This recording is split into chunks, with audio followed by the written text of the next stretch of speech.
Sebelum kita memasuki ke topik utama, mari kita saksikan video informasi berikut ini. Video tentang bagaimana Tiongkok membangun 113 kota dalam waktu 40 tahun dalam kecepatan membangun yang tidak banyak yang paham bagaimana semua ini bisa terjadi. These widespread and varied economic incentives, coupled with massive government spending on infrastructure to better connect the country, allowed new cities to seemingly grow out of nowhere at a rate that remains unmatched at any time in human history.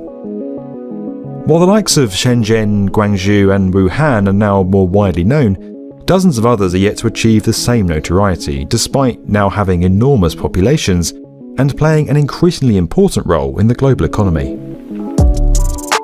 Guiyang is a classic example of this. Home to 900,000 people before the reforms, it's now a city of 3.4 million, despite sitting more than 550 kilometers from the sea.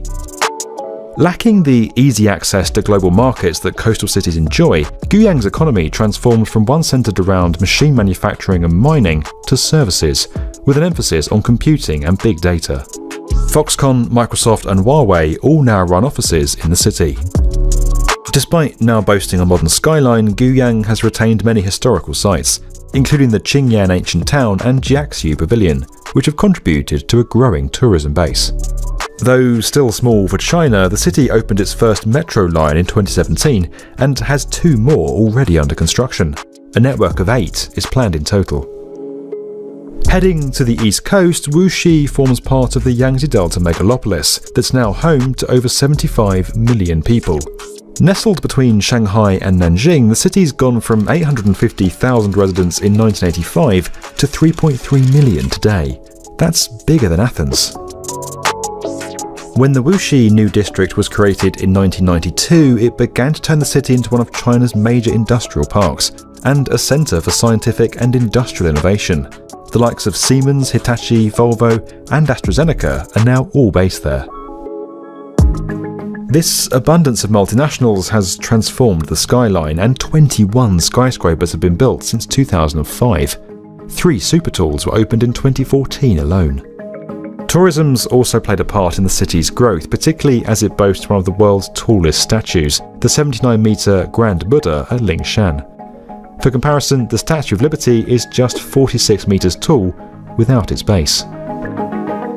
From a city of just 500,000 people in 1984, Ningbo, also on China's east coast, is now the same size as Rome and Montreal, with a population of 4.2 million. Designated as one of 14 open coastal cities in 1984, that's a special type of economic zone for port cities, Ningbo now acts as a trade hub for the southern Yangtze River Delta, and since its merger with the neighbouring Zhoushan in 2006, it's become one of the busiest ports in the world. As a result, Ningbo forms a major part of China's 21st century Maritime Silk Road initiative, better connecting eastern China with Europe. The city's transformation has seen it develop an impressive and modern skyline boasting 22 skyscrapers with a further 12 currently under construction, including the 409-metre Ningbo Center. Kita lanjut. Dalam 40 tahun sejak awal tahun 80-an, 1980 hingga saat ini, 113 kota di Tiongkok didirikan membangun tempat tinggal perumahan kondo apartemen untuk 740 juta penduduk atau hampir 25 miliar meter persegi bangunan.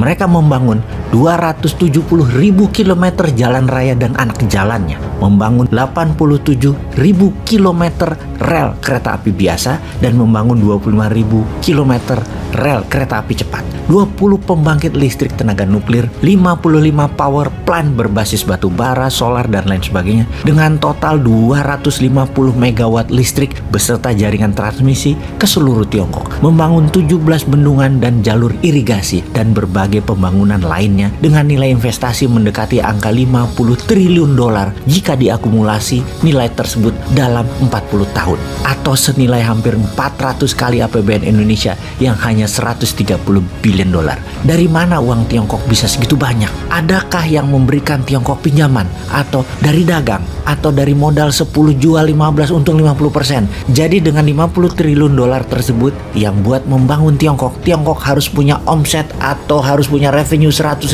triliun dolar selama 40 tahun, alias Tiongkok untung dagangnya 1 triliun dolar berturut-turut tiap tahun selama 40 tahun.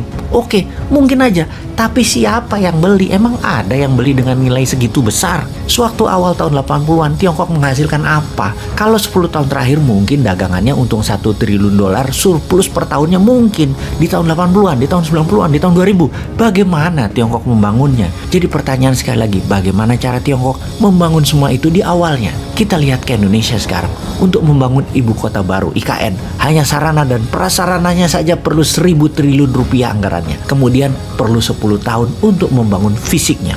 Untuk membuat Indonesia negara superpower di tahun 2045, ini lain lagi anggaran yang dibutuhkan. Bukan saja membangun ibu kota yang diperlukan, namun ribuan hal kita bangun bersama. Misalnya, membuat bendungan di utara Jakarta, membuat bendungan laut di utara Semarang, membuat jalur tol laut ke seluruh Indonesia, membuat jaringan kereta api sepanjang 30.000 km melingkari setiap pulau di Indonesia, membangun jalan non-tol seluruh Indonesia sepanjang 80.000 km baru dan memperbaiki yang lama, membangun sarana tinggal yang layak untuk 100 juta penduduk. Berikut sarana eco-living yang layak lainnya seperti sekolah, pasar, rumah sakit, sarana bermain, olahraga, dan lain sebagainya. Membangun 1 juta kapal nelayan, membangun kekuatan pertahanan laut, darat, udara yang kuat, mendidik 50 juta penduduk memiliki keterampilan usaha, memiliki keterampilan produksi, dan memiliki keterampilan digitalisasi di dalam dan di luar negeri. Bagaimana memberikan 20 juta UKM dimodali untuk meningkatkan usaha dan meningkatkan produksi. Dananya pasti diperlukan bukan hanya 11.000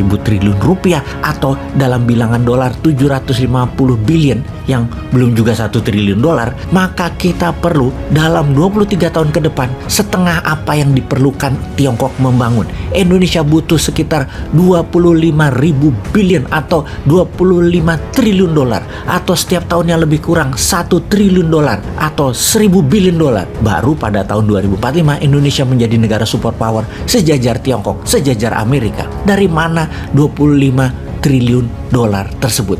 Atau per tahunnya dari mana 1 triliun dolar? Atau dalam 1 tahun perlu dana segar sebesar PDB Indonesia saat ini 16.000 triliun rupiah. Rumusnya sederhana, jumlah uang beredar harus sama dengan jumlah atau nilai barang yang diproduksi. Jadi kita menengok sisi produksinya terlebih dahulu. Apa yang mau Indonesia bangun untuk membuat Indonesia menjadi negara superpower di tahun 2045, Indonesia emas, Indonesia 100 tahun merdeka. Kita hitung atau kita buat cost accountingnya terlebih dahulu. Kita rinci apa yang mau kita bangun, apa kebutuhan dasarnya, kebutuhan materinya, kebutuhan teknologinya, kebutuhan alat dukungnya, kebutuhan keterampilan SDM-nya. Kita mulai dari yang Indonesia bisa 100% dan bahan bakunya 100% Indonesia bisa dan 100% Indonesia punya. Maka membangun 20 juta rumah tinggal, 80.000 kilometer jalan raya, jembatan, dan lain sebagainya, sarana tinggal seperti sekolah, kampus, rumah sakit, pasar, kapal nelayan, pertanian, perkebunan, pupuk, dan penunjang lainnya, 100% Indonesia bisa. Kita bisa mulai dulu segera. Bagaimana kalau tahun 2023, tahun 2024 ini dulu kita bangun, yang kemudian bertahap apa yang akan kita bangun demi Indonesia menjadi negara superpower. Kita siapkan apa yang kita tidak ada unsur importnya untuk kita bangun segera.